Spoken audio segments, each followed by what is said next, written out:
এই বাংলাদেশে আগুন লাগার পিছনে আমার তো মনে হয় পিছনে কোনো ষড়যন্ত্র আছে।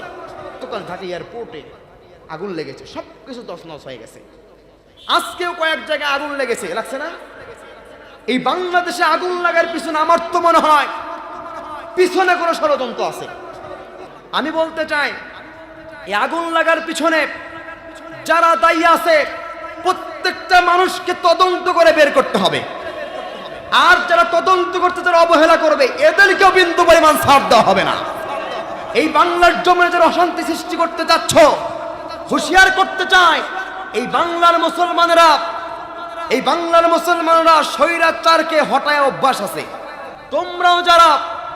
তোমরাও যারা বাংলাদেশের ক্ষতি করতে চাইবে এদেরকেও বাংলার যুবকেরা বিন্দু পরিমাণে ছাড় দেওয়া জানবে না, কঠিন বিচার তোমাদের হবে। সেই জন্য আমি বলতে চাই, এমন কাজ করা যাবে না আমার বাংলার জমিনের যেন কোনো ক্ষতি না হয়।